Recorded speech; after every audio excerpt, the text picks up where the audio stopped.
Saya record ini supaya bisa kita belajar nanti. Nah, ini kita akan belajar mengenai teori antrian. Jadi, kenapa sih perlu ya kita belajar teori antrian? Ya, tentunya antrian ini ya akan mempengaruhi lah ya suatu keoptimalan dalam pelayanan. Ya. Kenapa sih sebenarnya ada antrian? Kenapa sih kalau misalnya kayak kita ya di teller bank atau di ATM atau beli makan aja di kantin itu pasti kita ada ngantri ya. Kenapa sih sebenarnya ngantri gitu? Kenapa kita tidak ngantri gitu? Nah ini ya, jadi kenapa sih sebenarnya kita ngantri ya? Antrian itu ya terjadi ya ketika ini ya, ketika misalnya kita ya kebutuhan akan suatu pelayanan itu melebihi kapasitas yang tersedia untuk menyelenggarakan pelayanan ini. Misalnya ketika kita beli makan di kantin ya, misalnya ibu kantinnya cuma satu, yang mau beli ada 5 kan, berarti orang yang butuh akan suatu pelayanan tuh ada 5 orang, sementara yang mempunyai kapasitas untuk melayani itu cuma ada 1 orang ya. Nah, makanya terjadilah suatu antrian karena orang yang membutuhkan pelayanan itu ya lebih banyak daripada orang yang menyediakan sumber daya pelayanan. Ya kayak tadi, ibu kantinnya cuma 1, yang beli 5, makanya akan terjadi antrian ya. Jadi antrian itu terjadi ya ketika ini apabila kebutuhan akan suatu pelayanan ya melebihi kapasitas yang tersedia untuk menyelenggarakan pelayanan itu. Jadi analoginya tadi, ketika kita mau beli makanan di kantin ya, orang yang membutuhkan pelayanan ada 5, orang yang menyediakan sumber daya pelayanan itu cuma ada 1 ya, sehingga mau nggak mau ya terjadilah antrian gitu kan ya, karena dia tidak bisa melayani gitu. Makanya akan terjadi antrian. Nah ini dalam kehidupan kita sehari-hari juga ya sering terjadi antrian, misalnya pas kita mau bayar apa gitu, misalnya bayar listrik, bayar air, atau bayar apa, kemudian loket bioskop ya, di bank, terus tempat praktek dokter, ya misalnya dokternya cuma 1 ya, yang berobatnya ada 10 ya, pasti kita ngantri ya. Kemudian ya pesan makan tadi, terus kedatangan barang di gudang atau kayak di bandara ya, ketika kita mau berangkat gitu kan pesawatnya pasti ngantri ya mau landing seperti itu. Nah itu tadi ya, ini kenapa terjadi antrian. Nah tujuan pembelajaran kita hari ini adalah kita ingin tahu ya mengaplikasikan model-model antrian. Aduh sorry ya. Nah ini ya tujuan kita nih, saya ngambil dari modul punya kampus Gunadarma ya. Ini kampusnya udah lumayan tua ya, udah bagus juga akreditasinya, udah bagus A ya kalau salah. Nah ini saya ngambil bukunya. Nggak apa-apa ya kita ambil bukunya, materinya, yang penting tidak kita klaim bahwa ini adalah milik kita ya. Ini kan masih tetap ya punya mereka. Cuma kita pakai untuk pembelajaran kita. Oke, nah ini ada sejarah teori antrian. Nah, jadi ini hari ini kita belajar, saya menggunakan ada 2 sumber ya, karena biar saling melengkapi. Nah ini juga saya ambil slide-nya. Nah ini tadi ya salah satu kenapa sih kita ada ya timbul antrian tadi ya, karena ini ya sebagian besar operasional usaha berjalan dengan sumber daya yang terbatas ya. Ya, contohnya kayak apa sih? Misalnya kayak di bank gitu kan ya, sumber daya yang melayani, misalnya kayak melayani ambil uang ya, kayak teller gitu kan ya, sumber daya yang terbatas, orangnya cuma terbatas gitu kan ya, tapi nasabahnya banyak. Nah, makanya tadi menimbulkan antrian. Sebagian besar operasional usaha berjalan dengan sumber daya yang terbatas. Kayak pabrik juga ya, alat-alat yang terbatas, tapi barang yang mau diolah itu banyak, sehingga tidak menimbulkan antrian. Oke, nah masalah yang timbul karena antrian ya, jadi antrian itu mengakibatkan apa gitu ya. Nah ini ada 3, ada pertama itu adalah pemborosan ya. Ya tentunya misalnya kayak pemborosan waktu ya, misalnya kalau kita antri di bank gitu kan ya, nasabahnya banyak, tapi sumber dayanya terbatas. Misalnya tellernya cuma 3, nasabahnya itu ada 50 ya, tentunya akan ada antrian. Nah, itu akan terjadi tadi kalau dari sisi nasabahnya dia akan terjadi pemborosan, yaitu pemborosan waktu ya, pemborosan waktu dan tenaga juga, kita nunggunya lama gitu. Oke, yang kedua adalah ketidaknyamanan. Tentu ya kalau kita ngantri nunggu ya tidak nyaman, orangnya rame gitu, ya orangnya rame, nggak nyaman, ya ini tadi masalah-masalah yang timbul karena adanya antrian ya, ketidaknyamanan. Yang ketiga itu adalah munculnya biaya. Nah, ada biaya langsung dan ada biaya tidak langsung ya. Kita lihat apa sih itu biaya langsung. Nah, ini biaya langsung itu adalah biaya yang muncul karena harus menyediakan fasilitas pelayanan, ya kan? Misalnya kalau kayak di bank, kan tentunya kita ngantri ya, di bank kan sumber daya, misalnya kayak teller ya, sumber daya tellernya itu ya terbatas gitu kan. Kalau biasanya sih kalau kayak di bank apa tuh, Bank Mandiri yang di pusat gitu kan, paling ada 4 gitu ya, paling banyak atau 5 gitu tellernya. Nah, jadi biaya biaya yang ini tadi ya, antrian itu memunculkan biaya. Nah, ini tadi biaya langsung, biaya yang muncul karena harus menyediakan fasilitas pelayanan. Kemudian ini maksudnya biaya langsung seperti ini, ketika kita memunculkan antrian, apa yang menyebabkan antrian ya, tentunya kita kan perlu ya menyediakan, misalnya menyediakan kursi untuk orang duduk ya, tentu kan itu kan membutuhkan biaya ya, semakin banyak orang yang ngantri, kita akan menyediakan fasilitas tadi ya, fasilitas untuk orang ngantri. Kemudian apalagi misalnya biaya tambahan lah ya untuk kita menyediakan fasilitas pelayanannya tadi, orang ngantri ya kita memberikan fasilitas untuk dia ngantri. Kemudian ada lagi biaya yang tidak langsung ya, itu biaya yang timbul karena orang harus mengantri atau menunggu untuk dilayani, yang kayak tadi ya, biaya misalnya mungkin aja orang ini itu adalah orang yang pekerja, misalnya kayak abang Gojek atau orang yang bekerja di rumah makan atau apa ya, kalau dia ngantri kan otomatis waktu dia tersita, kan waktu kalau kayak abang Gojek itu kan dia ini ya, hidupnya berpacu dengan hidupnya apa ya, pekerjaannya itu kan betul-betul berpacu dengan waktu ya, waktu itu adalah uang bagi mereka. Nah, ketika ada banyak waktu yang ideal ya, artinya mereka tidak bekerja di waktu itu karena nggak harus ngantri tadi, ya itu kan artinya biaya juga kan ya, biaya. Jadi ada biaya yang sia-sia, waktu yang seharusnya bisa mereka bikin untuk bekerja, tapi mereka gunakan waktu itu untuk ngantri ya. Nah, ini jadi beberapa masalah yang timbul karena antrian tadi. Nah, teori antrian ini diperkenalkan oleh Kak Erlang ya, Erlang awal-awal abad 19 ya, tahun 1909, 1910 ya, ini udah lama banget ya, ternyata teori optimasi ini sudah lebih dari berapa nih, udah 1 abad lebih ya. Nah, ini sudah lama sekali mengenai teori antrian, Kak Erlang. Ya, kita lihat lagi. Nah, ini AK Erlang itu macam-macam ya, orang nggak tahu persis ya tahunnya. Pokoknya ya di tahun 1910 ke atas lah ya. Nah, ini dia seorang matematika.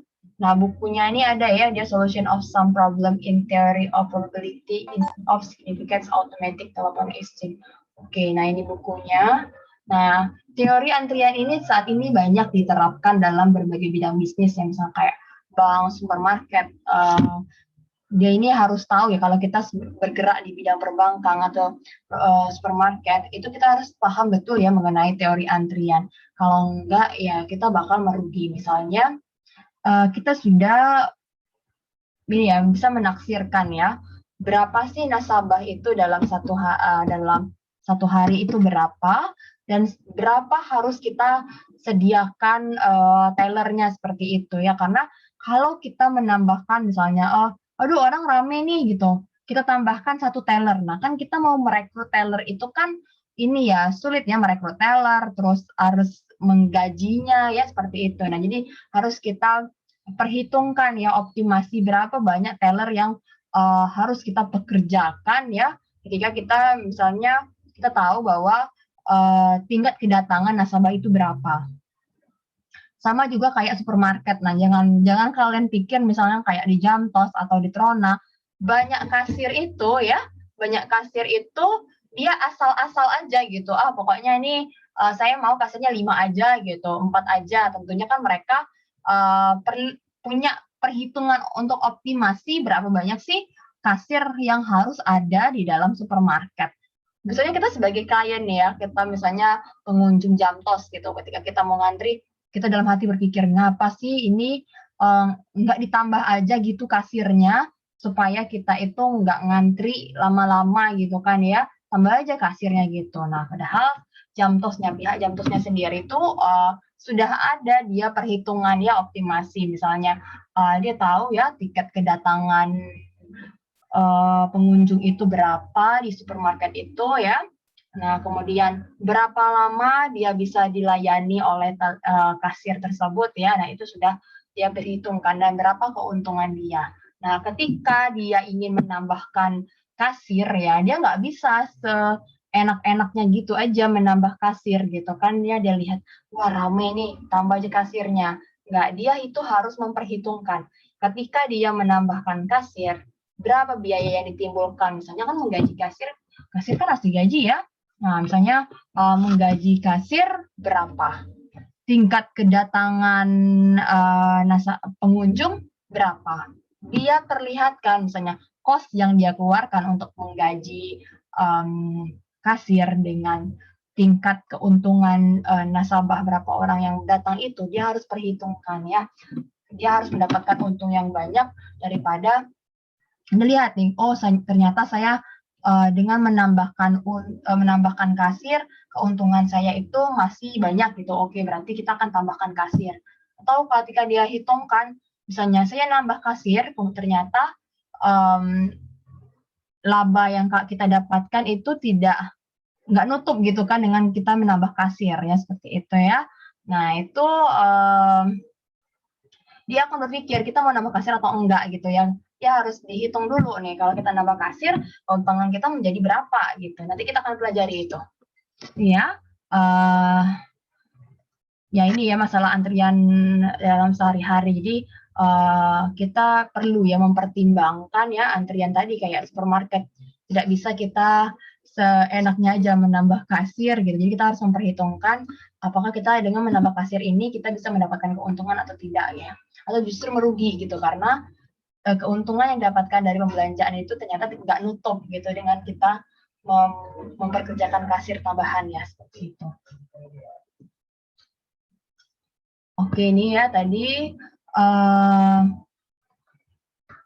ini ya contoh-contoh masalah antrian yang kita temui sehari-hari ya waktu kita bayar tol di Jambi karena nggak ada tol mungkin kalian tidak merasakan ya membayar tol seperti apa.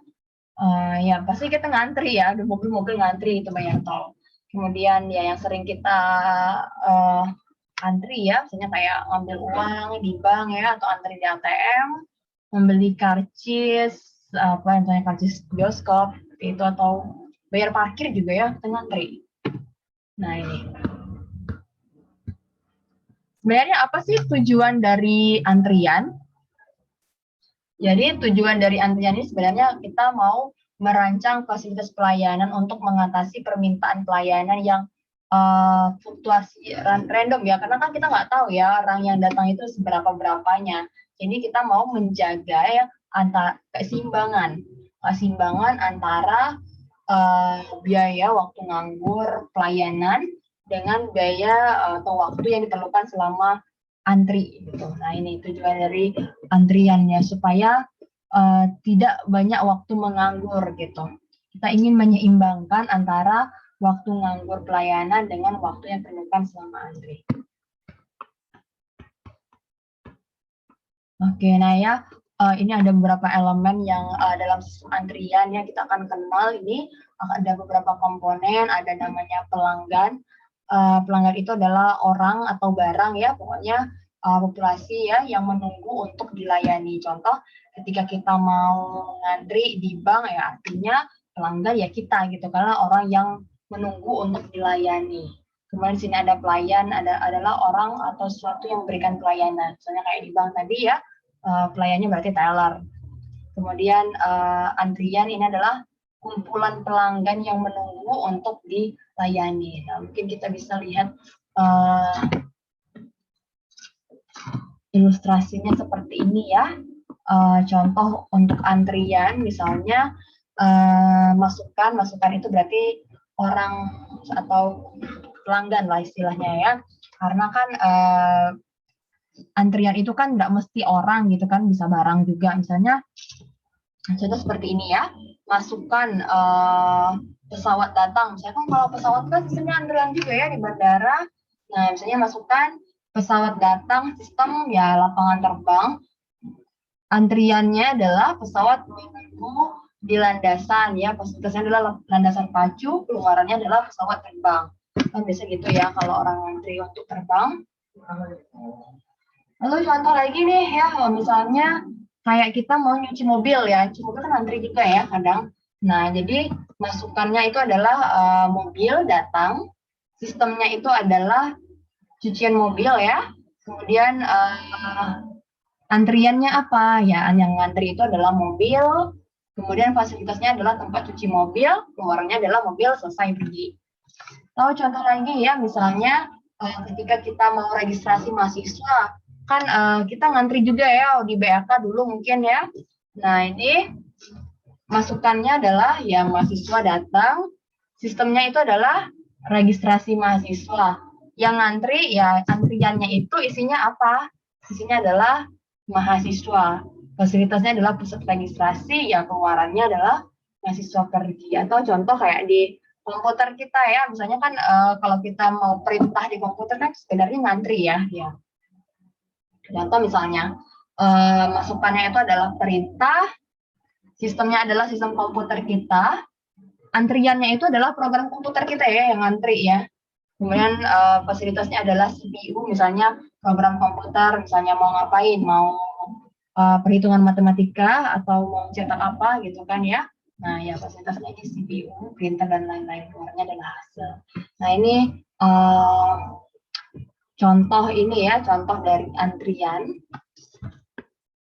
Contoh dari antrian. Nah ini ilustrasi ya, ilustrasi dari sistem antrian. Misalnya ini adalah sumber masukannya ya, sumber masukannya tadi misalnya orang atau barang ya, misalnya contoh misalnya kayak mahasiswa ya, mahasiswa mau registrasi, mahasiswa meregistrasi nih, mahasiswa datang ya, nih sumber masukannya adalah mahasiswa datang, kemudian ini sistemnya ya, sistemnya itu adalah registrasi mahasiswa, antriannya itu adalah mahasiswa, antriannya itu ya mahasiswa, fasilitas pelayanannya itu adalah pusat registrasi ya, pusat registrasi, dan keluarannya adalah ya mahasiswa ini pergi ya, dia sudah selesai dilayani. Nah seperti itu, ini contoh gambaran sistem antrian.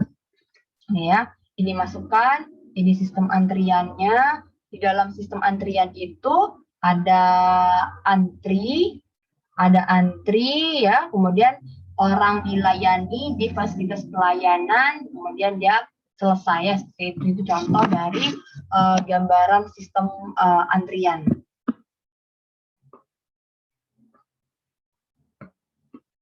Oke, nah ini ada elemen-elemen pokok dalam sistem antrian ya, tadi sudah kita jelaskan juga ya sedikit.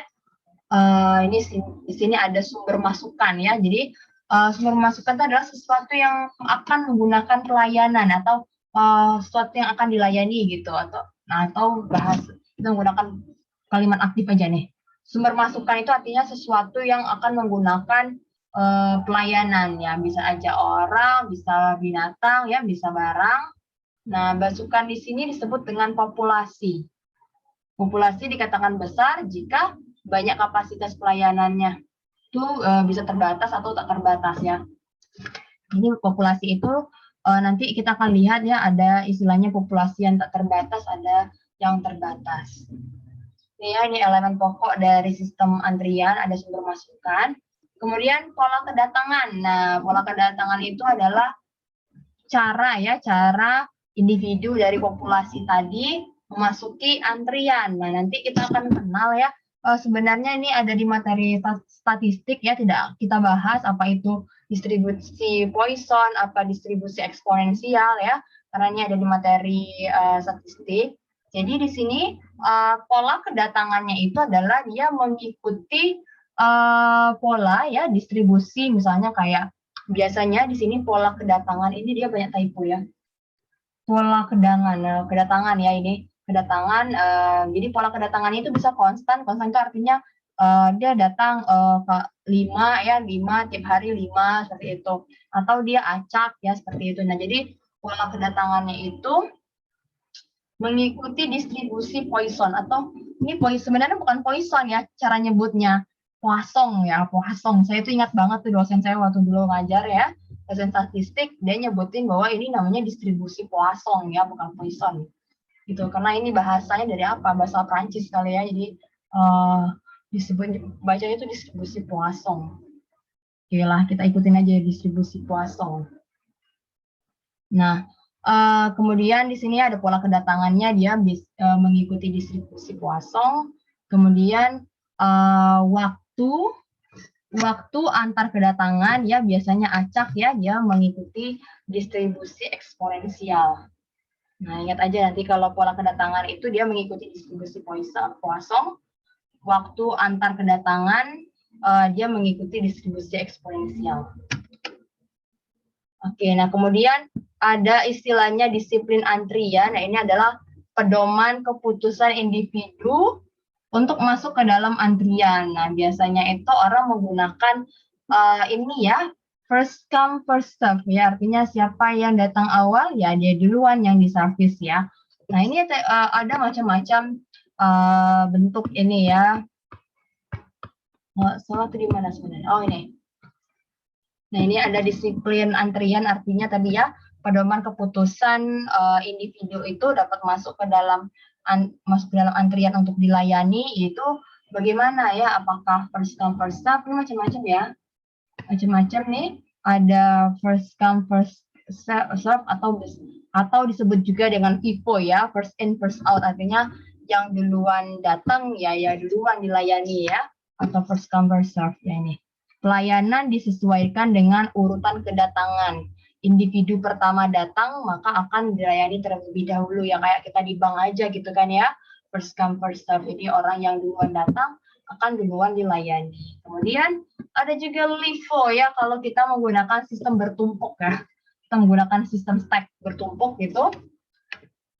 Nah, ini ada istilahnya LIFO, last in, first out. Ini nggak enak banget ya. Yang datangnya terakhir dia dulu dilayani. Pokoknya ini nggak adil banget rasanya. Last in first out ya, udah datangnya terakhir diminta layani duluan gitu. Kayak apa ya, misalnya kayak kita lagi ngantri apa gitu kan ya, ngantri tiba-tiba ada kita ngantri terus orang yang datang terakhir dilayani duluannya, itu nggak enak ya. Tapi memang ada sih sebenarnya sistem antrian yang menganut last in first out ya. Data yang terakhir dia akan dilayani terlebih dahulu ya. Ini biasanya di sistem komputer ya, bentuknya stack bertumpuk gitu. Jadi yang datang terakhir dilayani terlebih dahulu. Kemudian ada zero ya, service in random order. Jadi pelayanannya itu dilakukan secara random atau acak. Misalnya kayak apa ya, kayak kita di kantin Unja aja ya, di kantin Saintek gitu. Kalau kita makan ya nggak tahu ya yang dilayani itu duluan yang mana gitu kan, random aja. Pokoknya yang ibunya lihat aja gitu kan ya. Nah, dia nggak tahu yang datang duluan itu siapa, dia nggak tahu. Jadi dia kalau di kantin itu suka menganut sistem zero ya, service in random order. Dia pokoknya yang ibunya lihat aja dulu, misalnya Bu pesan sate, yang lain ngomong bakso gitu kan ya. Padahal yang datang duluan siapa gitu. Nah, ini menganut sistem zero ya, service in random order.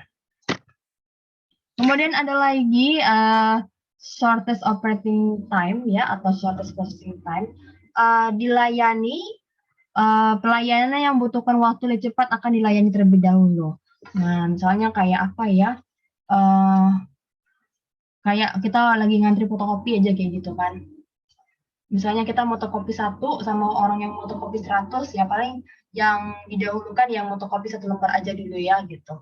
Nah, ini contoh dari disiplin antrian ya, ini adalah keputusan untuk masuk ke antrian itu ada FIFO ya, first in first out, ada LIFO, last in first out, zero, service in random order, ada juga yang ini ya, short operating time, orang yang membutuhkan pelayanan yang paling dikit akan dilayani terlebih dahulu. Nah, kemudian ada lagi nih yang priority ya, mendahulukan pelayanan pada individu prioritas tertentu. Misalnya ketika kita lagi ngantri dokter ya biasanya. Biasanya kan yang suka didahulukan kalau yang sudah agak urgent ya, sudah agak parah dulu, makanya itu yang diprioritaskan. Nah, ini contoh-contoh dari disiplin antrian ya, disiplin antrian. Pedoman keputusan individu itu dapat masuk ke dalam antrian. Tadi ada contohnya ada 5 ya. Nah, kemudian ada panjang antrian. Nah, panjang antrian itu ada yang terbatas, ada yang tidak terbatas. Misalnya kayak antri dokter ya, biasanya antri dokter itu kan kita suka dibatasi, misalnya hari ini pasiennya 10 aja. Nah, itu artinya panjang antriannya itu ada batasnya ya. Terus yang kalau tidak terbatas, contohnya apa ya? Antrian di bank kali ya, nggak ada batasannya jumlah antriannya, tapi kan dibatasi waktu. Nah, ini contoh ya panjang antrian. Kemudian ada lagi istilah tingkat pelayanan, yaitu adalah waktu yang digunakan untuk melayani setiap individu dalam sistem antrian. Jadi tingkat pelayanan itu waktu yang dibutuhkan ya untuk kita melayani setiap individu dalam sistem antrian. Nah, ini biasanya dia mengikuti sebaran distribusi eksponensial ya.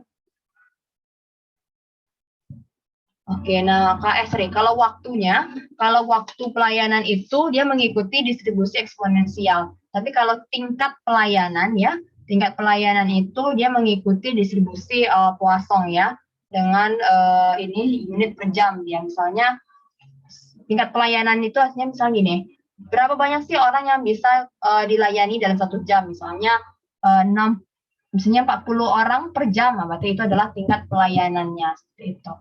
Terus kalau waktu pelayanan itu artinya misalkan itu jam per unit misalnya. Dia itu bisa melayani misalnya 1 menit untuk 1 orang. Nah, itu waktu ini ya, itu waktu pelayanan. Tapi kalau tingkat pelayanan itu ini ya satuannya unit per jam. Misalnya tingkat pelayanannya adalah misalnya 40 orang per jam. Nah, seperti itu. Kemudian ada lagi nih elemen-elemen pokoknya, ada out ya atau keluar, itu adalah individu yang sudah dilayani. Oke, nah ini ada beberapa macam struktur antrian. Ini ada istilahnya single channel, single phase. Channel itu adalah antrian ya. Channel itu adalah antrian, phase itu yang ini ya, tempat pelayanannya itu. Nah, ini M itu ini ada keterangan ya. Mana nih keterangannya? Nggak ada. M ini nih. M itu adalah antrian, S itu adalah fasilitas pelayanan. Jadi ini ada macam-macam struktur antrian, ada single channel, single phase. Contohnya apa ya? Contohnya kayak kita lagi beli boba. Kayak beli boba atau beli apa lah kalau di pinggir jalan kan tempat pelayanan kan cuma 1 ya, tempat pelayanan 1, tapi kita ngantri ya, berarti kan antriannya 1 line. Misalnya kalau saya gambarin ya, misalnya kita lagi beli boba-boba gitu kan di pinggir jalan. Nah, ini tempat ini apa ya, gerai bobanya. Ini antrian kita. Halo, siapa itu? Oke, nah ini antriannya.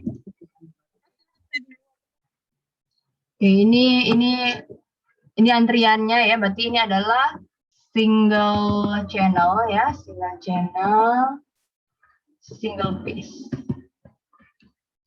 phase ya. Nah, ini M, ini S ya. M itu adalah antrian ya, S itu adalah fasilitas pelayanan. Ini contoh dari yang single channel, single phase. Jadi antriannya itu 1 line ya, antriannya 1 line, kemudian tempat fasilitas pelayanannya itu cuma 1. Nah, ini contoh dari ini ya, single channel, single phase. Nah, kita lihat lagi contoh yang lainnya lagi, yaitu, nah ini ya, single channel multi pace. Nah, ini.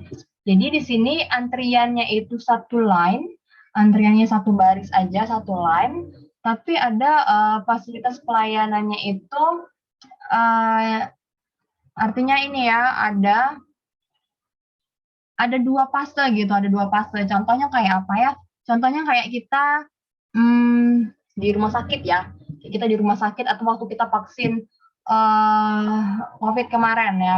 Misalnya ini ya yang single channel multi phase, misalnya kan kita ngantri nih ya, misalnya kalau kita vaksin kemarin ya, kita ngantri. Kemudian ini adalah meja registrasi.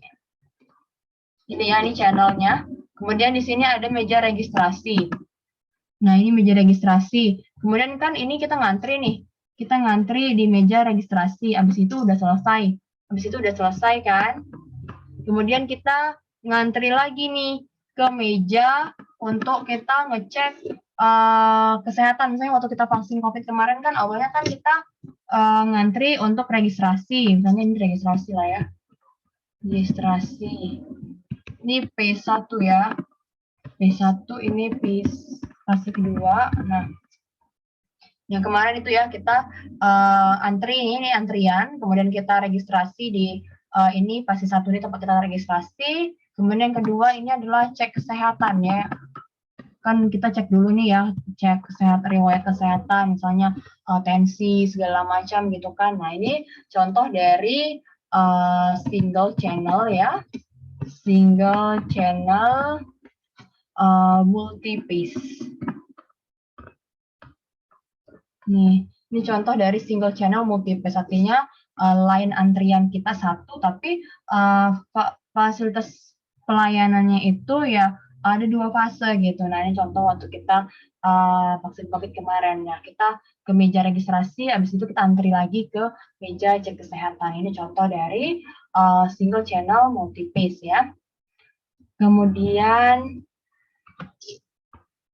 ada lagi ini multi channel single pace. Nah, ini contoh dari multi channel single pace. Coba kita lihat di modul satu lagi ya. Kayaknya ini di modul satu lagi itu lebih. Ini nggak ya dia? Oh, tidak ya. Tidak terlalu dijelaskan kalau di modul ini. Ada deh.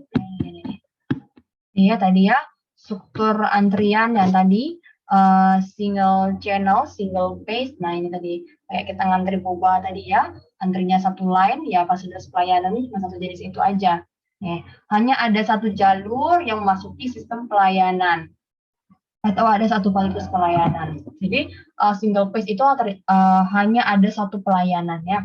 Kemudian ini ada istilah multi-channel ya,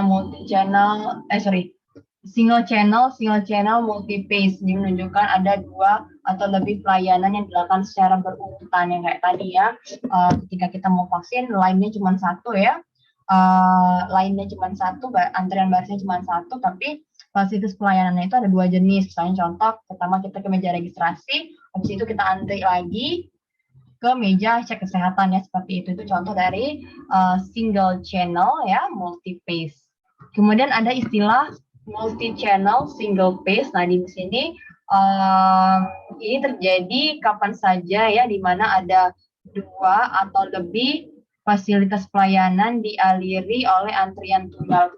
Contoh seperti ini, kayak antrian teller sebuah bank ya, misalnya kan antrian seperti ini. Pertama kita kan line-nya satu ini ya, line-nya satu baris misalnya seperti ini. Awalnya kita line satu baris, tapi kan kita bisa berpencar ya.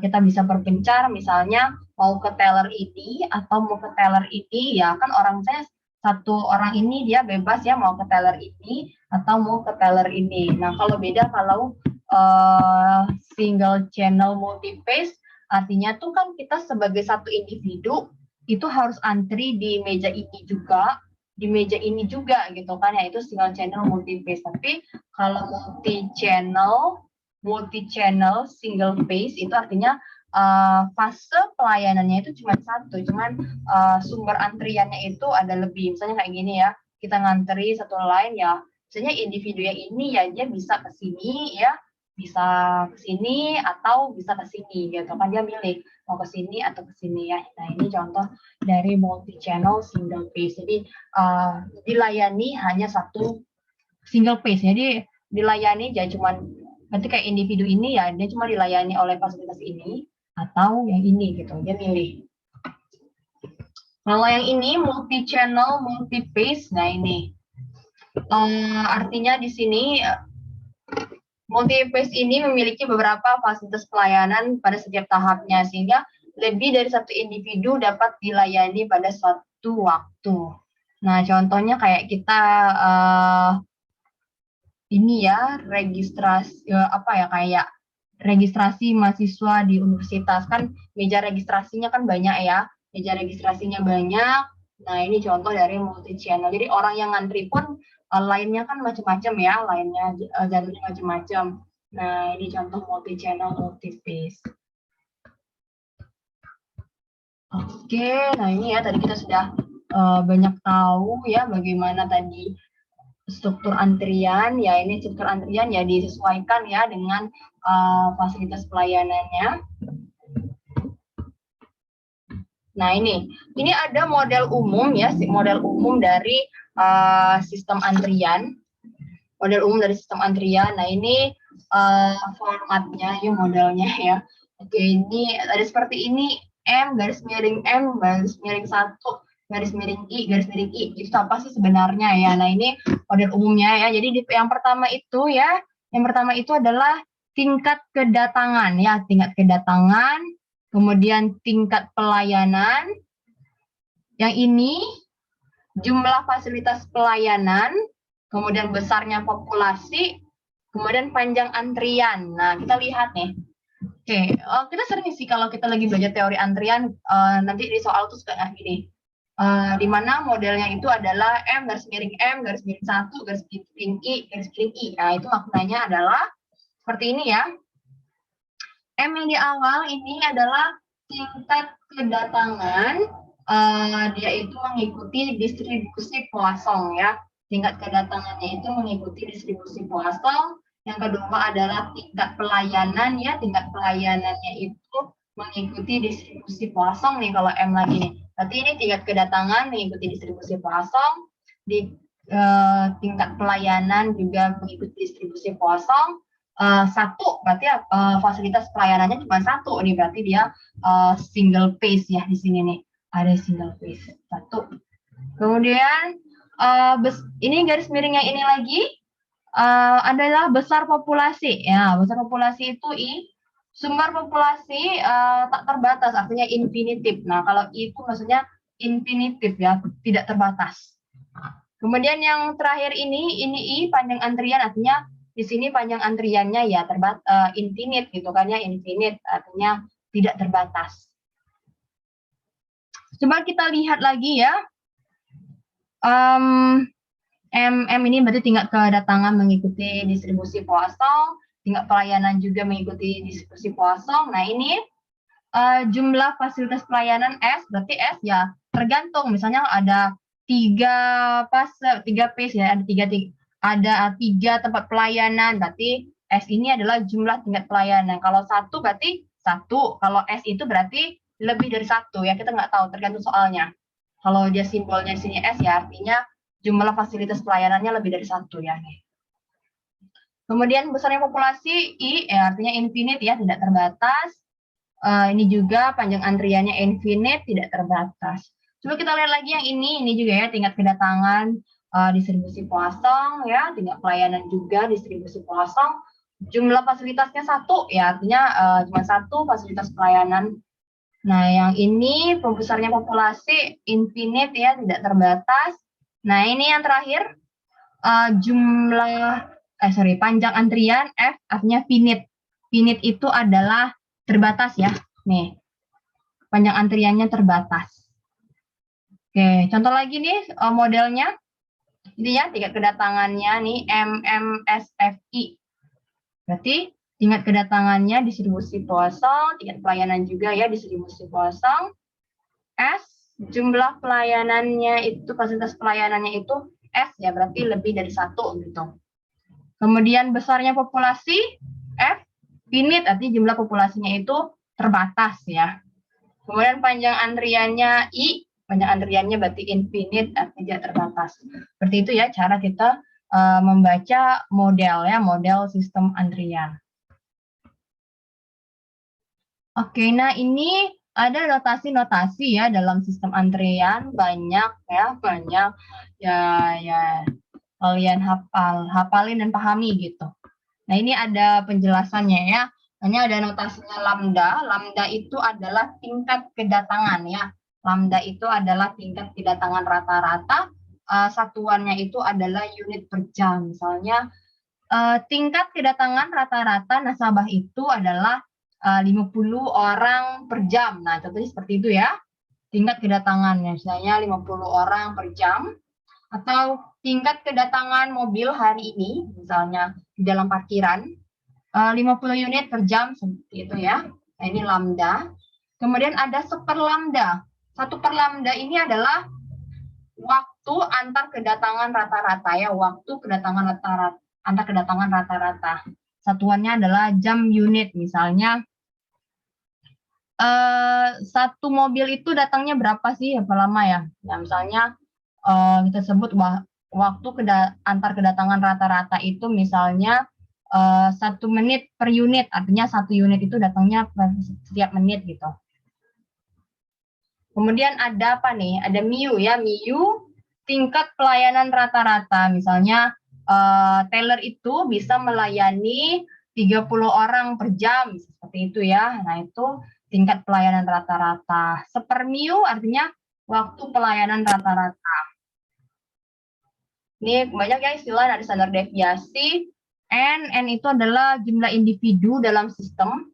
Jadi kalau disebut ya, jumlah individu dalam sistem itu artinya, saya gambarin aja ya biar lebih gampang memahaminya. Kan dalam sistem ini sistem ya. Ini sistem, ini antrian, ini orang ngantri. Nilai tulisannya. Ini orang antri, ini orang yang dilayani ya, dilayani. Ini misalnya ini orang ngantri, ini orang layani. Sistem itu adalah ini ya, ini sistem gabungan orang ngantri sama orang dilayani. Jadi kalau nanti ada bilang berapa banyak jumlah orang di sistem, berarti banyak orang di sistem itu adalah orang yang ngantri ditambah dengan orang yang sedang dilayani ya, seperti itu. Itu tadi mengenai N ya, ini kalau ada N itu adalah jumlah individu dalam sistem ya pada suatu waktu. Ini satuannya unit atau orang ya, tergantung ya dengan populasinya apa tadi. Misalnya ada ini N key itu adalah, ini ingat aja, key to queue ya, apa antrian ya. N key ini adalah jumlah individu rata-rata dalam antrian. Oke, ini NT ini ya, jumlah individu dalam sistem total antrian dan fasilitas pelayanan, ini sama aja ya, sama dengan N ini. Kemudian ada juga TQ ini adalah waktu rata-rata dalam antrian. Ini kalau yang T ada T-nya lagi, T total ya, waktu rata-rata dalam sistem total. Kemudian ini adalah S ya, S itu jumlah fasilitas pelayanan. Kemudian P ini adalah tingkat kegunaan fasilitas pelayanan. Tingkat kegunaan fasilitas dalam pelayanan ya, tingkat kegunaan. Misalnya ini ada rumusnya ya. P itu lambda dibagi dengan mu, artinya tingkat kedatangan dibagi dengan tingkat pelayanan. Jadi kita bisa tahu nih berapa sih tingkat kegunaannya ya. Untuk P tadi ya, tingkat kegunaan fasilitas pelayanan. Q itu adalah antrian maksimum sistem. Ini ada PN. PN itu adalah peluang jumlah individu dalam sistem ya. Peluang jumlah individu dalam sistem. Misalnya nanti ada pertanyaan, ada berapa sih peluang di dalam sistem itu orangnya lebih dari 4, misalnya seperti itu ya. Kemudian ada P0. P0 itu adalah peluang tidak ada orang dalam sistem. Kemudian ada PQ, ini harusnya Q ya, biar dia itu ini ya konsisten kan. Kalau ini Q itu antrian ya. Nah ini kenapa dia pakai W, harusnya PQ lah ya, PQing atau probabilitas dalam antrian ya, biar dia itu konsisten. Di sini kan Q antrian, W ini kenapa dia W ya, harusnya pakai Q lah ya, biar sama konsisten, biar sama-sama dalam antrian gitu, simbol dalam antrian. Kemudian ini ada CS. CS itu artinya biaya pelayanan per satuan waktu per fasilitas pelayanan. Satuannya rupiah jam safar ya. Biaya pelayanan per satuan waktu per fasilitas pelayanan. Ke ini CW ya, kenapa nggak dia konsisten ya? Biaya untuk menunggu per satuan waktu per individu. Biaya untuk menunggu ya. Kemudian ini CT ya, biaya total. Jadi ini ada beberapa notasi dalam sistem antrian, mungkin kalian baru melihatnya, tapi nggak apa lah ya, karena kita belajar, mungkin bisa kita pahami ya kalau nanti ngerjakan soal. Nah, ini adalah simbol-simbol notasi ya dalam sistem antrian. Nah, contoh ya, kita langsung aja masuk ke dalam contoh soal. Jadi tuh kadang orang membuat simbol itu nggak seragam ya. Misalnya kayak tingkat kegunaan. Nah, kalau yang di slide ini dia menggunakan P ya, P besar. Tapi kalau yang di modul ini dia menggunakan simbol U ya, utility gitu. Nah, jadi U itu adalah lambda per mu ya, sama aja sih sebenarnya. Ini juga nih. Nih tingkat kegunaan nih, lambda per mu ya, sama aja. Oke, kita langsung aja ke contoh soal. Nah, di sini kita punya sistem antrian model MM1II, artinya tingkat kedatangannya pakai distribusi Poisson, tingkat pelayanannya juga distribusi Poisson ya. Fasilitas pelayanannya itu adalah cuma satu ya, fasilitas pelayanan satu. Populasinya infinite ya, populasinya tidak terbatas. Kemudian panjang antriannya juga tidak terbatas. Nah, bisa kita gambarkan ya di sini, contohnya kita gambarkan seperti ini. Misalnya sumber masukan ya, sumber masukannya itu adalah populasi. Katanya nih,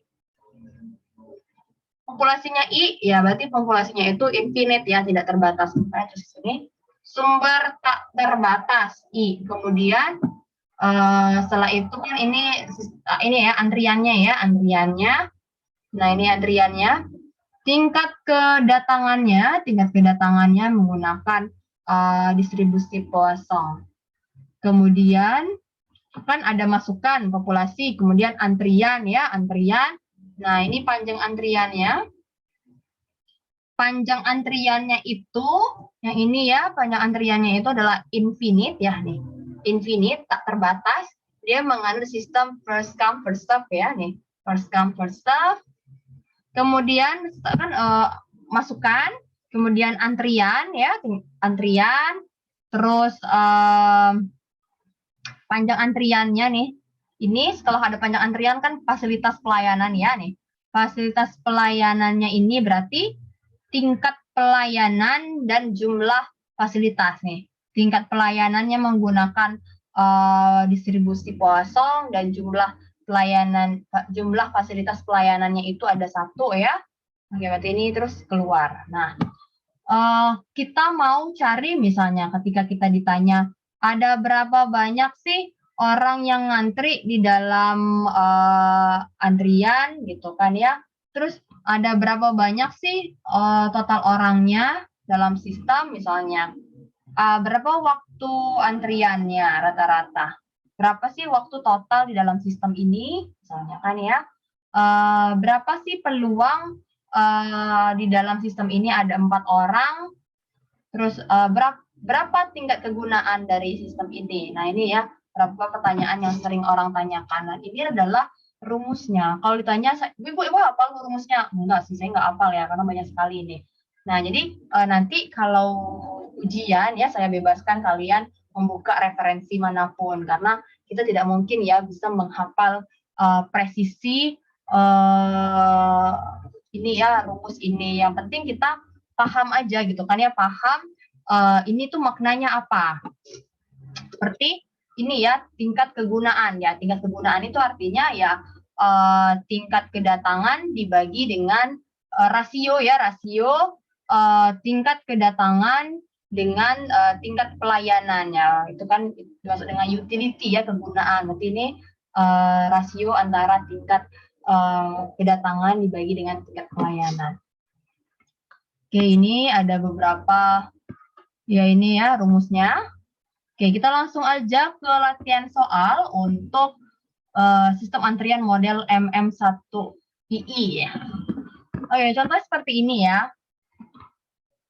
Seorang pengusaha restoran mulai merasakan antrian yang terlalu panjang ya. Antrian itu terlalu panjang gitu kan, terutama pada saat makan siang atau makan malam. Sebagai konsumen, kita juga mulai ngeluh gitu kan ya, panjang banget sih antriannya. Nah, oleh karena itu, agar potensi hilangnya konsumen bisa dicegah, pengusaha tersebut ingin menganalisis antrian yang ada guna mendapatkan solusi yang optimal.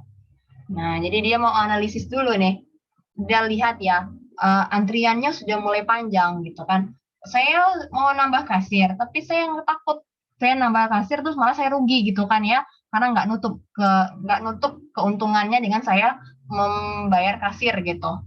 Nah, jadi dia akan menganalisis dulu ya, dia menganalisis antrian ya guna mendapatkan solusi yang optimal ya. Nah, seperti itu. Jadi yang pertama adalah informasi yang harus kita punyai adalah tingkat kedatangan rata-rata pada jam sibuk tersebut berapa ya. Kita harus tahu ya tingkat kedatangan pada jam tersebut berapa.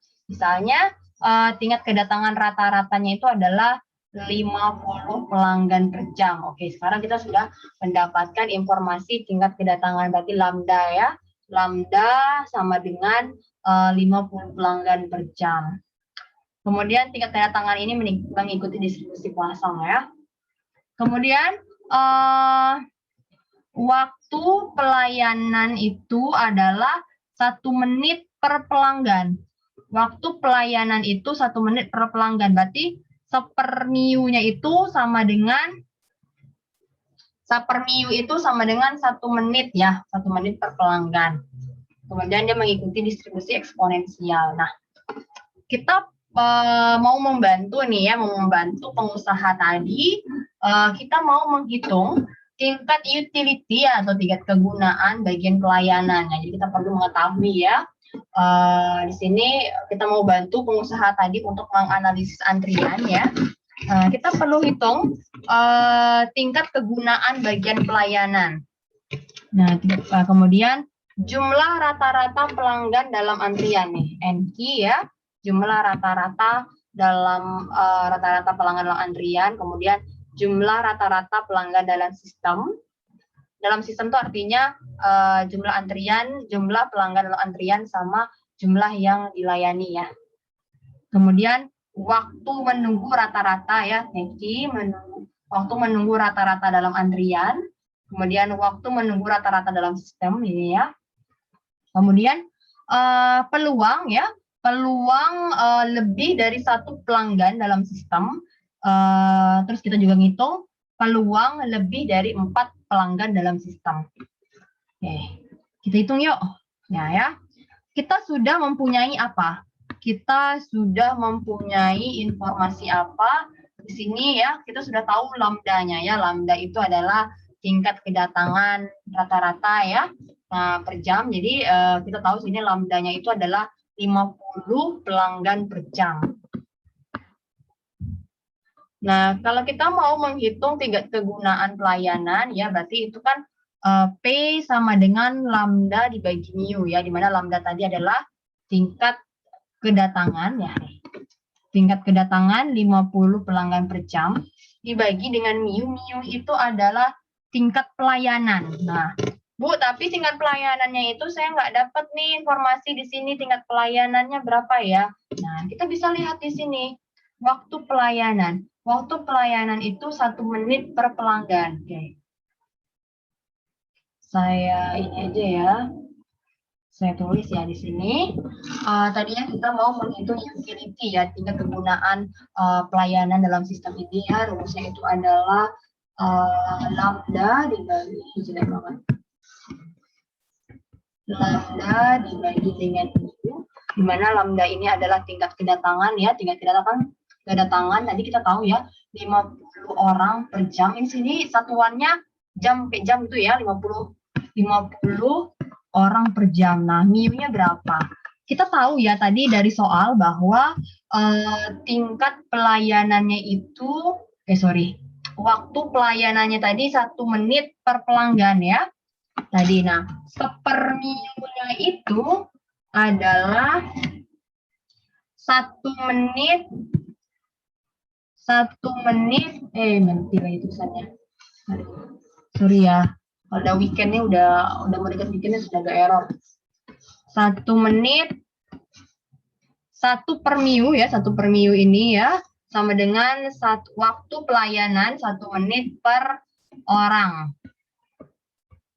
Nah, sekarang kita mau cari MIU. MIU itu adalah tingkat pelayanan ya, tingkat pelayanan. Tingkat pelayanan itu adalah satuannya adalah orang jam. Oke, sebentar ya.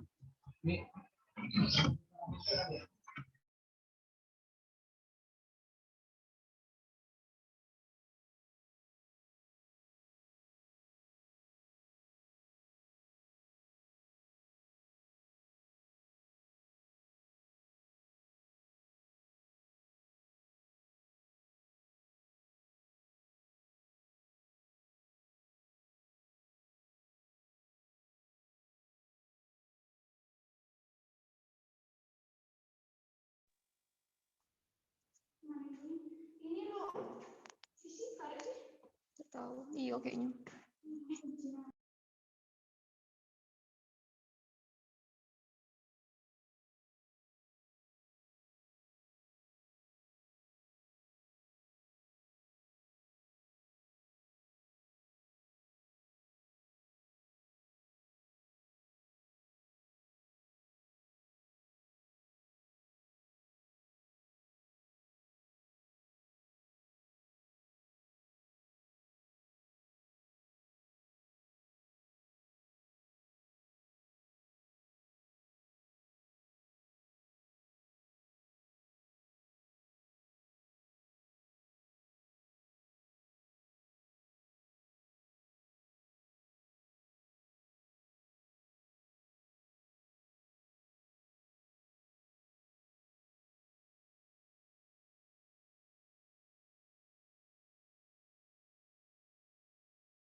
Oke ya, nah ini kenapa nih suka banget sih ngechat ya. Oke ya, jadi belajar jangan ini ya, jangan main-main chat dulu, chatnya nanti aja setelah kuliah ya. Oke, nah kita lanjutkan kembali ya.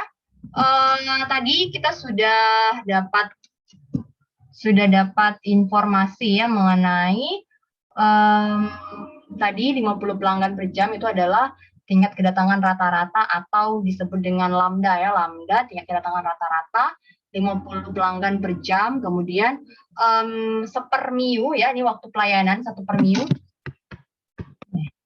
1 per miu waktu pelayanan ya, jam unit.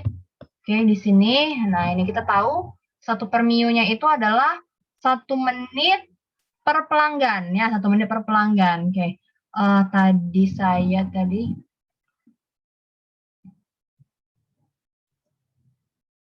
ini saya tadi. Nah, ini tadi kita sudah tahu ya lambdanya 50, kemudian waktu layanan itu adalah 1 per miu ya, 1 menit per orang. Nah, sekarang kita mau cari tingkat pelayanan yaitu miu. Nah, bisa kita dapatkan dari informasi dari sini ya, 1 per miu 1 menit per orang. Oke, berarti kalau pelayanannya itu adalah 1 menit untuk 1 orang, berarti dalam 1 jam itu ya, dalam 1 jam itu berapa orang? Ayo.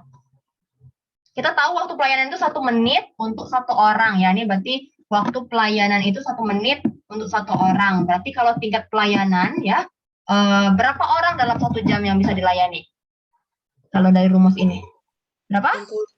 60 ya. Oke, 60. Oke. Berarti miu-nya itu adalah 60.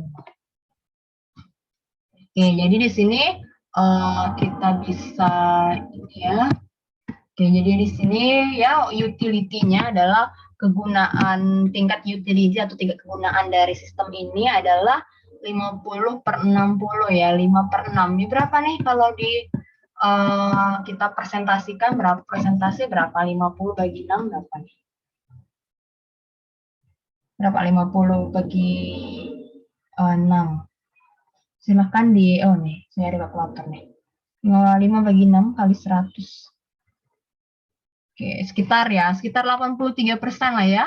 83,33%. Jadi tingkat kegunaan sistem ini artinya 83% ya. Jadi dia tingkat kegunaannya itu 83,33%. Oke, selanjutnya kita mau cari apa lagi? Nah, ini cari jumlah rata-rata pelanggan dalam antrian ya. Nah, ini berarti NQ ya, ini rumusnya NQ. Ini jumlah rata-rata pelanggan dalam antrian nih, lambda dikuadratin dibagi dengan mu kali mu kurang lambda. Nah, ini.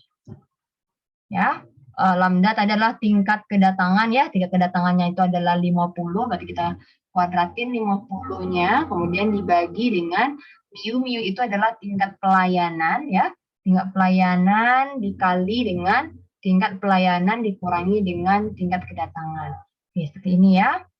Oke, jadi hasilnya itu adalah 4,1667 ya. Jadi kita bulatin aja karena kan orang kan satuannya kan diskrit gitu kan, cuman kayak orang gitu. Nggak mungkin kan ada berapa orang dalam antrian? Ada 4,1 orang kan bingung gitu kan. Nah, jadi ini kita bulatkan aja menjadi 4 pelanggan. Kemudian kemudian yang ketiga ya, jumlah pelanggan dalam sistem. Artinya jumlah pelanggan dalam sistem itu adalah jumlah orang di antrian ditambah orang yang dilayani ya. Oke, jadi di sini jumlah orang dalam sistem lambda dibagi dengan mu kurang lambda. Tingkat kedatangan dibagi dengan tingkat pelayanan dikurang dengan tingkat kedatangan ya ini. Ini kita cari dapatlah 5 pelanggan. Artinya total dalam sistem itu ada 5 pelanggan ya. Nah, tahu bisa juga sih rumusnya dengan yang ini ya. Total orang dalam sistem. Ini ya tingkat utility tadi ya, tingkat kegunaan P dibagi dengan 1 kurang P. 1 itu apa sih? Ya, 1 itu kan ini ya, probability kan nilainya dari 0 sampai 1 ya. Nih. Jadi kan 0,833 di 1 kurang 0,833. Ini hasilnya 5 sama ya. Bisa menggunakan yang ini, bisa menggunakan rumus yang ini ya. Ini dari jumlah orang dalam sistem. jumlah orang dalam antrian. Kemudian pertanyaan berikutnya, waktu menunggu rata-rata ya, Teki. Waktu menunggu rata-rata. Oke, ini orang yang nggak konsisten ya, waktu Weki. Ini Teki ya. Teki, waktu menunggu rata-rata di dalam sistem. Jadi di sini rumusnya adalah lambda dibagi dengan mu kali mu kurang lambda. 0,0833 jam ya, atau kita jadikan ke menit ya. Sebenarnya sih satuannya jam di sini, tapi kan kita nggak mungkin ya kalau kita bikin seperti ini 0,0833 jam. Terlalu abstrak kita bilang berapa lama kamu nunggu? Ya sekitar 0,0833 jam. Apa sih itu? Biasanya kalau orang tua kita nanya, berapa lama kamu nunggu antrian di rumah makan tadi? Ya sekitar 0,0833 jam lah Pak, gitu kan. Bingung kan Bapak kita? Terus itu ya 5 menit. Kan tahu dia 5 menit satuannya, seperti itu 5 menit ya, tahu oh kamu nunggunya nggak lama-lama banget gitu. Oke, kemudian pertanyaan yang kelima itu adalah waktu menunggu rata-rata dalam sistem ya, waktu menunggu rata-rata dalam sistem artinya dari kita mulai ngantri ya, dari mulai kita ngantri sampai kita dilayani itu berapa lama gitu. Nah ini ya 1 per mu kurang lambda. Nih berarti sekitar 5 menit lah dari kita ngantri sampai dilayani. Oh berarti dilayaninya cuma 1 menit aja dilayaninya, ngantrinya 5 menit. Oke ya, ini tadi kita sudah bisa menjawab ini ya, tidak terlalu sulit sih untuk model antrian yang MM1II gini, nggak terlalu sulit ya. Nanti akan lebih sulit lagi kalau modelnya sudah yang lain ya, apalagi yang fasenya jenis pelayanan itu ada 3 ya, seperti itu. Kemudian pertanyaan yang nomor 6, berapa sih peluang jumlah pelanggan di sistem kita itu lebih dari 1, dan berapa sih peluang jumlah pelanggan di sistem kita itu lebih dari 4. Ya, kita lihat ya. Bagaimana caranya?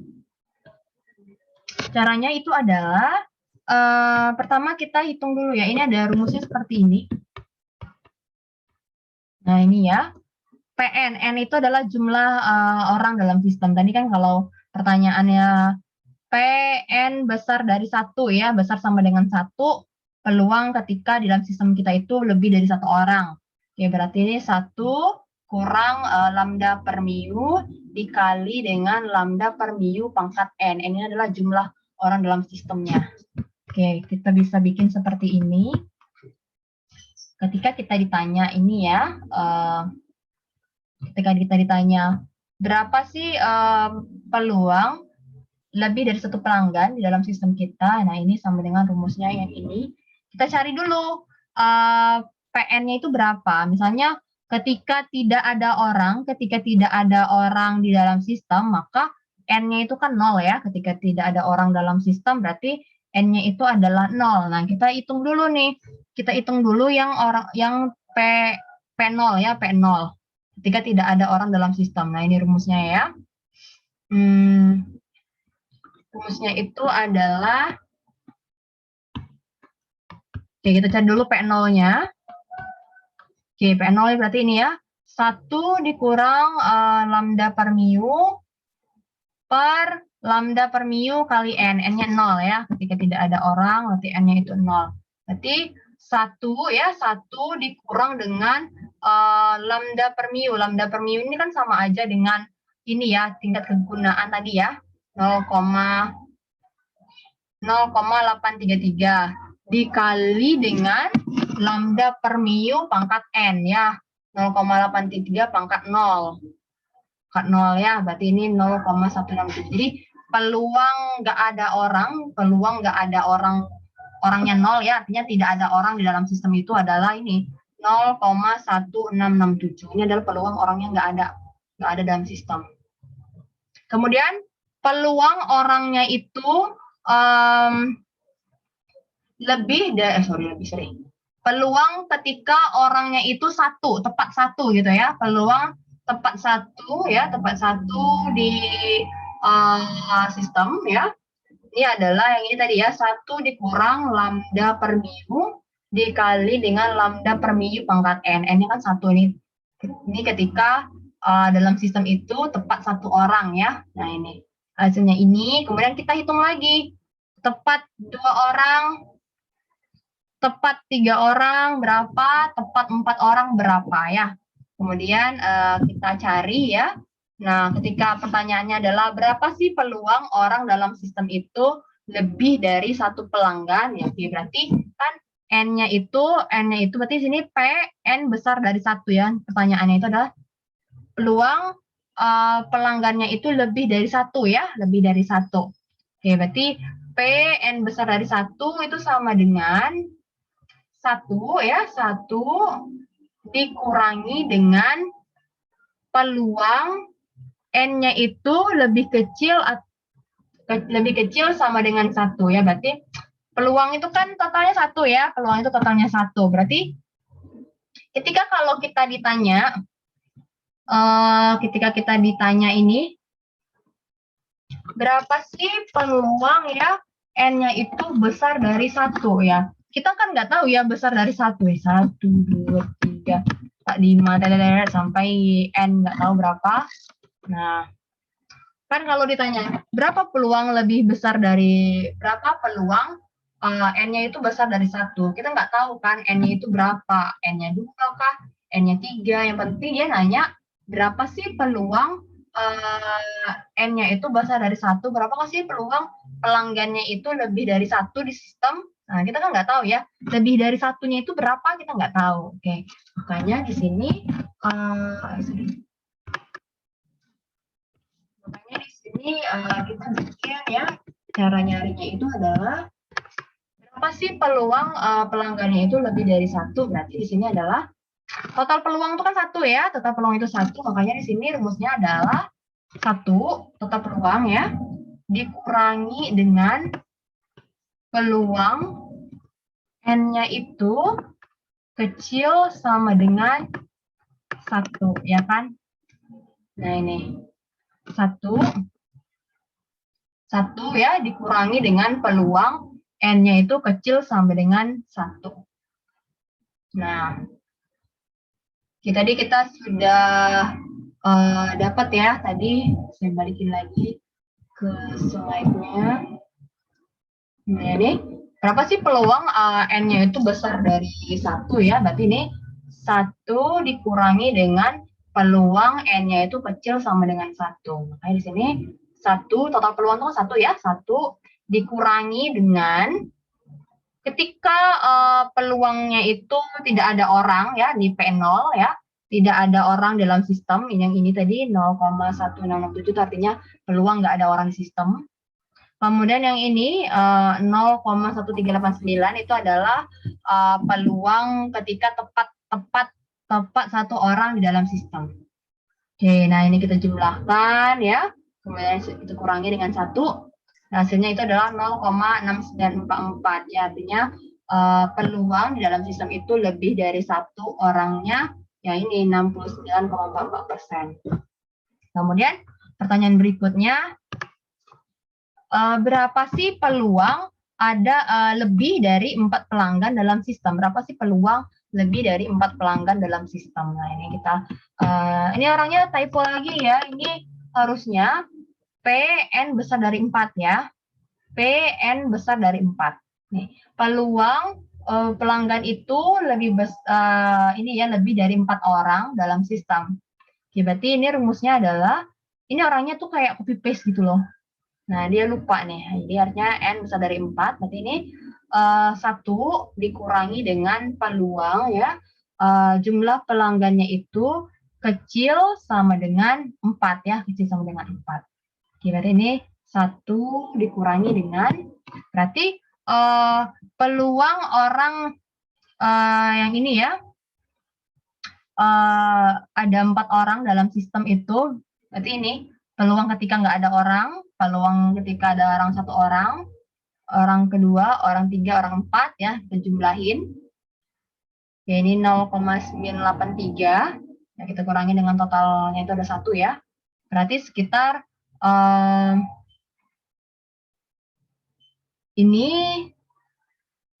kok kenapa dia 5983 ini harusnya ini ya 40 ya 40% ya harusnya nih 40% 40% ya berarti sekitar 40% itu. Iya, ini tadi kalau untuk menyelesaikan kasus yang modelnya itu adalah MM1II gitu. Nah, kita bisa lihat lagi ya di modul yang lain, yang satunya lagi sebenarnya sama aja ya, sama aja sebenarnya. Oke.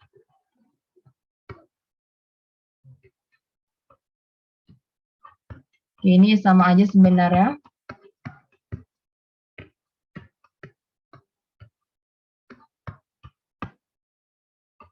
Oke, nanti ada PR ya. Ada PR-nya itu adalah PR-nya itu nanti kalian kerjakan di halaman 18 sama 19 ya. Ini ada PR di halaman 18 sama 19. Silakan dikerjakan. Nah, ini contoh model MM1II ya, MM11II. Oke, nah kita lihat lagi model yang MMSII, artinya S itu ya tingkat pelayanannya itu lebih dari 1. Kalau kita tadi kan fasilitas pelayanannya kan cuma 1 ya, cuma 1 fase. Dan yang di sini fasilitas pelayanannya itu ada ini ya, ada 2 gitu, ada 2. Nah, ini agak lebih complicated ya, rumusnya agak lebih complicated ya di sini. Oke, nah nanti kalau kalian ngerjakan atau ujian kan boleh buka buku ya, ini kan ada rumusnya di sini ya. Ya jadi beda model, beda cara ngitungnya karena kan lebih komplit ya istilahnya di sini. Contoh fasilitas pelayanannya ada 2, kalau yang tadi kan tiap pelayanannya cuma 1 gitu. Oke, kita lihat di sini. Ini modelnya ya. Oke, ini cara ngitungnya agak berbeda sedikit.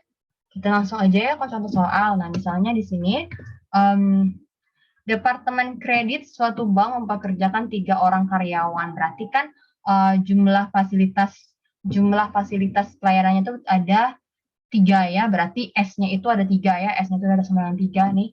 Karena kan 3 orang karyawan. Berarti S-nya ada 3. Kemudian waktu rata-rata yang dibutuhkan untuk menerima sebuah otorisasi adalah 0,5 menit ya. Nah, berarti ini adalah waktu pelayanan ya. Waktu pelayanannya itu adalah ini, berarti waktu rata-rata yang dibutuhkan untuk menerima sebuah otorisasi adalah 0,5 menit. Berarti waktu pelayanannya itu ya, waktu pelayanan atau per 1 per minggunya ya. Waktu pelayanannya itu adalah 0,5 menit per orang gitu, per orang yang dilayani gitu. 0,5 menit per orang. Kemudian seperminggunya 0,5 menit per orang gitu. Kemudian tingkat pelayanan mengikuti distribusi eksponensial. Oke, karena kondisi yang tidak biasa dapat menghasilkan baik waktu pelayanan relatif lama ataupun pendek. Oke. Nah, kemudian selama periode puncak 8 jam, kantor menerima 1.750 panggilan atau ya sekitar 218,75 per jam. Oke, berarti ini adalah lambdanya yaitu adalah tingkat kedatangan ya. Tingkat kedatangannya ini ada 218,75. Oke, kemudian tingkat kedatangannya itu mengikuti distribusi Poisson. Nah, yang menjadi pertanyaan itu adalah tingkat kedatangan panggilan per jam. Oke, nah tingkat kedatangan ya, tingkat pelayanan kalian ya. Sorry, ini orangnya salah ya, bukan tingkat kedatangan ya nih. Kan tingkat kedatangannya kan kita sudah tahu ya ini. Nih, tingkat kedatangannya itu adalah 218,75 ya. Berarti ini kayaknya tingkat pelayanan ya. Ini orangnya salah ya, rasanya tingkat pelayanan ya. Soalnya nih, tingkat kedatangan panggilan per jam MIU. MIU itu kan tingkat pelayanan ya. Nah, ini orangnya salah ya. Tingkat pelayanan yang ini, tingkat pelayanan. Oke. MIU. Nah, MIU-nya itu tahu dari mana sih, Bu? Oke, kita kan tahu nih, dia melayani orang itu kan 0,5 menit per orang ya. Kita sini saya hapus lagi. Oke, nah tadi kan 1/MIU-nya itu sama dengan 0,5 menit per orang ya. Oke, nah kita mau cari MIU-nya. MIU itu kan orang per jam ya. Oke. Nah, kalau 0,5 menit untuk satu orang, berarti kalau untuk 1 jam berapa orang? 0,5 menit untuk satu orang. Berarti kalau per jamnya itu berapa orang? Ayo, berapa? Katanya dia bisa melayani untuk satu orang 0,5 menit ya, setengah menit gitu. Dia melayani satu orang itu setengah menit gitu kan ya. Nah, kalau dalam 1 jam berapa orang yang bisa dilayani? 120. Oke, 120 ya. Berarti MIU-nya itu adalah oke ya, MIU-nya itu adalah 120 ya, karena kan satu orang dilayani setengah menit gitu kan, setengah menit dia ngelayani satu orang, berarti 1 jam kan 60 menit ya. Oke, berarti dalam 1 jam itu ada 120 orang, 120 orang yang bisa dia layani dalam 1 jam ya. Oke, jadi MIU-nya itu adalah tingkat pelayanannya itu ya yang bisa dia layani dalam 1 jam itu adalah 120 ya nih, 120. Oke, kemudian tingkat kegunaan ya, tingkat kegunaan karyawan P. Jadi kalau di model ini ya, model MM1II, karena apa, pastinya itu cuma satu ya, fasilitas pelayanan. Jadi bisa kita gunakan seperti ini, lambda bagi MIU. Nah, tapi kalau seandainya yang fasenya ini ya lebih daripada satu ya, pada satu itu bagaimana? Nah, ini bedanya di sini ya. Kalau tadi kan lambda bagi MIU aja. Kalau di sini lambda bagi S kali MIU. S itu kan jumlah fasilitas ya. Oke, berarti di sini lambda tingkat kedatangannya 218,75 dibagi 3 ya, dibagi 3 kali MIU-nya, tadi MIU itu adalah tingkat pelayanan ya, 120. Jadi 3 kali 120. Jadi agak oke, sebentar ya. Nah.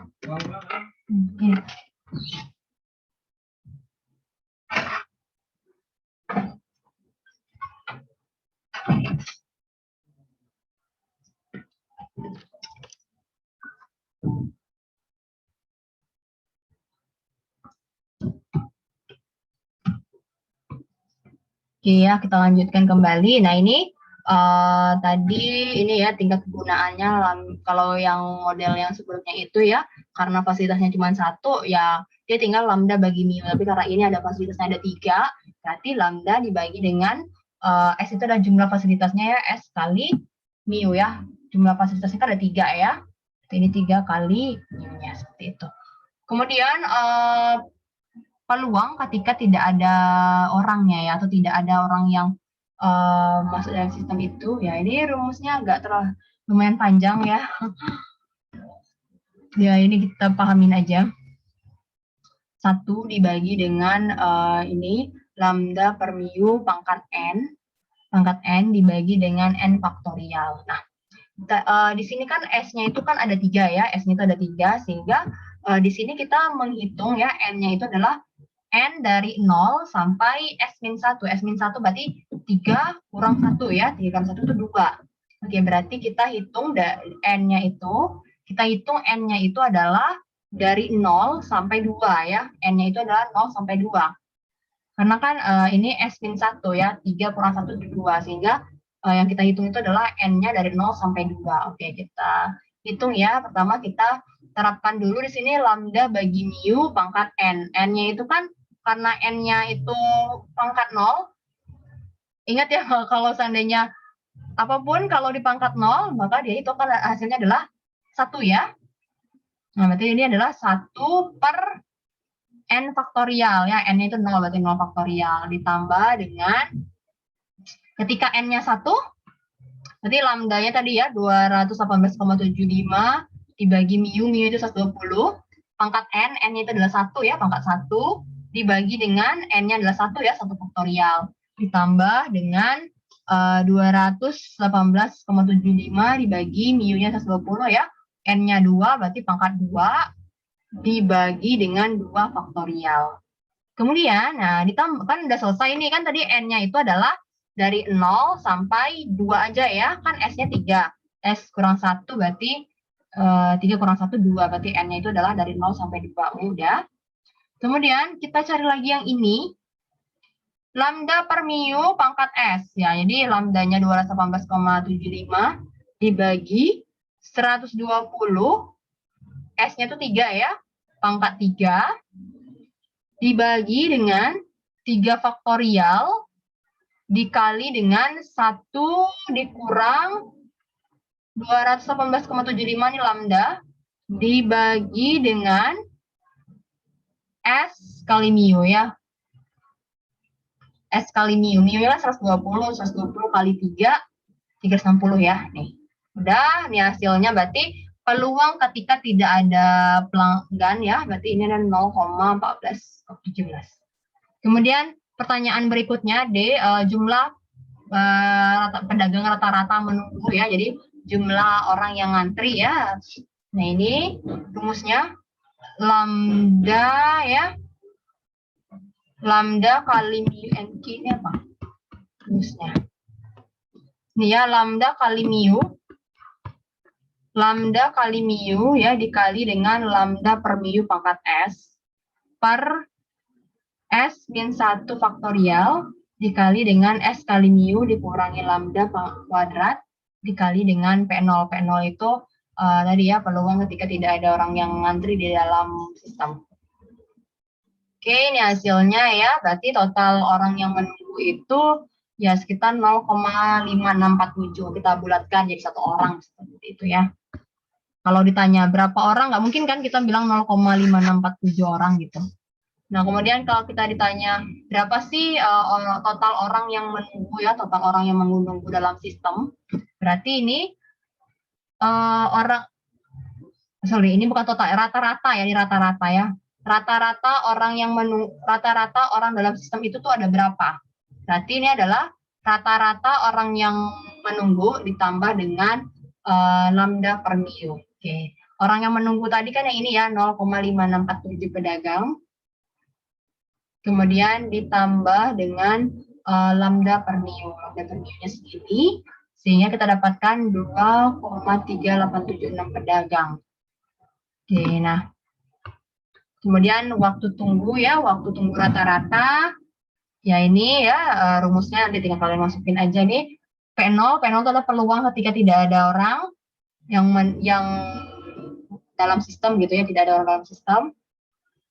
Dibagi dengan ini, mu dikali S itu tadi jumlah fasilitas ya, dikali dengan S faktorial, dikali lagi dengan 1 dikurang lambda, dibagi S kali mu dikuadratin. Dikali lagi dengan lambda per mu kali pangkat S apa kali S nih ya. Kita lihat di sini, pangkat S ya. Oh ya, pangkat S ya. Pangkat 3 berarti. Oke, sekian. Jadi waktu menunggunya itu adalah 0, ini kan satuannya jam ya. Di sini tuh apa-apa satuannya jam ya. Jadi 0,00258 jam. Oke, berarti ya sekitar 0,15 menit ya seperti itu. Atau berapa? Kalau masih bentuk satuan seperti ini kan orang nggak terlalu ngeh ya. 0,15 menit itu apa? Ya kita ganti aja ke satuan yang lebih yang dia menjadi terlihat real lah seperti itu ya. Berarti ini 0,1548 menit berarti sekitar 9,3 detik ya seperti itu. Kemudian waktu totalnya berapa ini ya, waktu rata-rata waktu total ya. Rata-rata menunggu dalam sistem gitu ya, menunggu dalam sistem yaitu rata-rata menunggu dalam sistem, maksudnya di sini rata-rata dalam sistem ya, jadi waktu menunggu ditambah dengan waktu dilayani ya seperti itu. Jadi ini adalah T total ya, T total yaitu T dia menunggu ditambah dengan T dia dilayani ya. Ini T dia menunggu ditambah dengan seper mu ya. Nah ini sehingga waktu totalnya itulah antara dia menunggu sama dia dilayani itu totalnya segini ya, 39,28 detik. Kemudian di sini peluang dia menunggu ya ini ya nih, lambda dibagi mu pangkat S dikali dengan peluang ketika nggak ada orang per S faktorial ya, 1 dikurangin dengan lambda dibagi dengan S kali mu. Oke, dapatnya segini. Jadi memang perhitungannya agak ini ya. Jadi rumusnya itu bukan untuk dihafal, tapi dipahami ya.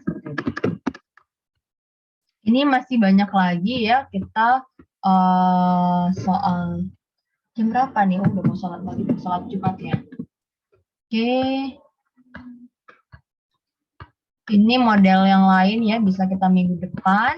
Oke, sedikit lagi ya. Mungkin ini rata-rata tinggalnya Indonesia bagian barat ya, berarti waktu sholat Jumatnya masih ada 30 menit lagi ya. Oke, kita lihat lagi ini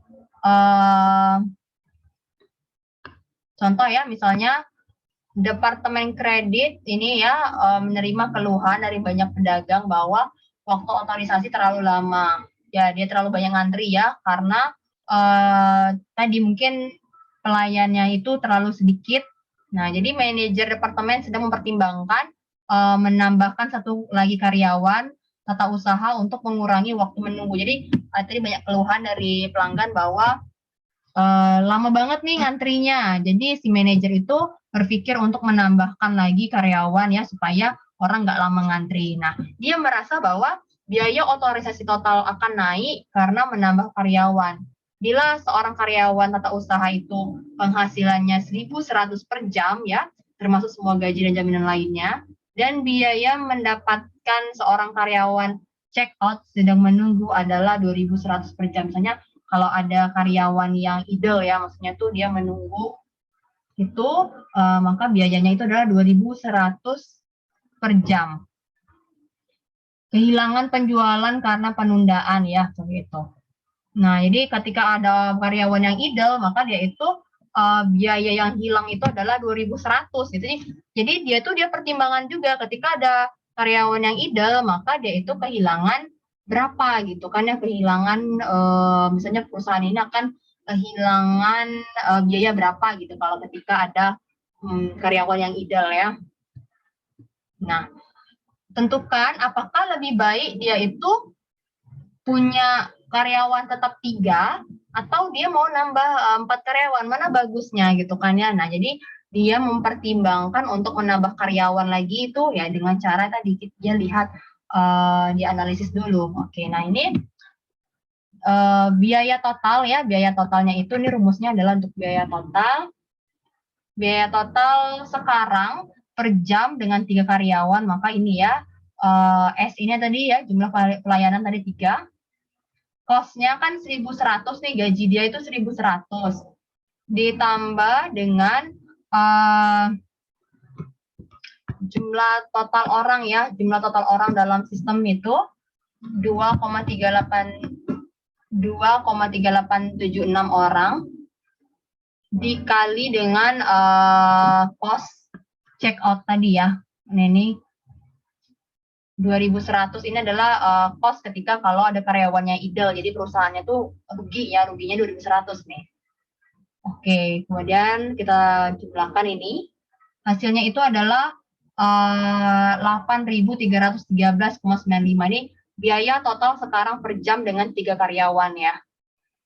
Oke, nah kalau seandainya kita mau nambah jadi 4 karyawan, maksudnya yang tadinya 3 karyawan, sekarang kita kalau seandainya kita punya 4 karyawan, bagaimana total ini ya biaya total sekarang? Nah ini, kalau kita menggunakan 4 karyawan, kita hitung dulu ini ya banyaknya orang yang bisa dilayani dalam sistem itu berapa orang. Berarti ini orang dalam antrian ditambah dengan orang yang dilayani. Ini adalah rata-rata orang dalam sistem ya. Rata-rata orang dalam sistem. Ini adalah orang yang ngantri sama orang yang dilayani ya. Oke, jadi orang yang ngantri kita cari dulu ya NQ-nya. NQ-nya itu ini rumusnya ya. Ini rumusnya ya. Oke, ini kemudian ini ya lambda per mu nih. Oke, ini N total itu ya, ini rumusnya. Kemudian untuk mempermudah kita ya, kita cari dulu ya, banyak orang yang mengantri itu berapa. Ya, banyak orang yang mengantri itu ya, rumusnya yang ini tadi ya. Ini. Oke, kita dapatkan ini. Kemudian ini adalah ya jumlah orang yang dalam sistem tadi ya. Segini. Ya, kemudian kita hitung ya biaya total kalau dia mempunyai 4 karyawan. Nah, kita hitung nih, S-nya jadi 4 ya sekarang ya, karena karyawannya 4. 4 dikali dengan pos gaji ya, 1.100 ditambah dengan jumlah orang dalam sistem, 1,9435 ini, dikali dengan cost check out-nya, 2.100 ya, ini adalah kerugian ditimbulkan kalau karyawannya itu idle. Kita tambahkan, kemudian hasilnya adalah 8.462. Nah, jadi ketika kita selisihkan ya, biaya total mempunyai 4 karyawan hanya berbeda sedikit dengan biaya total bila mempunyai 3 karyawan. Dengan mempertimbangkan perbedaan yang kecil ini ya, sekitar 148 per jam, maka bisa kita rekomendasikan untuk menambahkan satu lagi karyawan bagian otorisasi. Rekomendasi ini berdasarkan asumsi bahwa waktu menganggur semua 4 karyawan itu dapat digunakan untuk kegiatan yang lainnya. Jadi dia tidak terlalu rugi gitu kan. Jadi ketika ada yang idle, dia bisa mengerjakan yang lainnya gitu. Sehingga tingkat utility kalau kita menggunakan ini ya tingkat kegunaan rata-rata keempat fasilitas pelayanan itu adalah ini. Nanti ini lambda dibagi dengan mu ya di sini. Nah, sekitar ini ya 54,3% ya, ini 100 kurang 45,57 dari waktu. Ini cukup beralasan bahwa asumsi ini segini dari waktu yang menganggur dapat digunakan untuk kegiatan produksi. Ini kan waktu utility dia itu kan sekitar 45% gitu kan ya. Berarti sisanya sekitar 54% itu bisa dia gunakan untuk kegiatan yang lainnya. Kan ini 54% itu artinya saat dia idle ya, itu nggak ada kerjaan ya. Nah, berarti ini tuh bisa dia kerjakan kegiatan yang lainnya seperti itu. Oke ya, ini mengenai teori antrian. Minggu depan kita lanjutkan lagi untuk model MM1I. Terus kemudian ini ya antriannya adalah finite. Ini lumayan ya. Hitungannya lumayan. Oke, ya mudah-mudahan kalian paham lah ya ini tadi mengenai teori antrian ya, tidak terlalu sulit. Jadi tolong dikerjakan PR-nya ya, tolong dikerjakan PR-nya supaya kalian bisa berlatih ya mengenai teori antrian. Oke. Kalau ada pertanyaan ya silakan. Kalau Japri banyak banget nanti yang Japri ya. Silakan kalau ada pertanyaan di ini aja ya, di koordinir sama page-nya, nanti ya silakan di WA. Kalau saya bisa jawab, saya jawab gitu ya. Oke, saya tutup karena sudah mau mepet sholat Jumat ya, saya tutup. Mudah-mudahan perkuliahan kita hari ini ada manfaatnya ya. Tolong dipelajari kembali dan diulas kembali. Nanti ini recordnya akan saya share di e-learning ya. Oke, saya tutup. Assalamualaikum warahmatullahi wabarakatuh. Waalaikumsalam warahmatullahi wabarakatuh. Waalaikumsalam. Terima kasih, Ibu.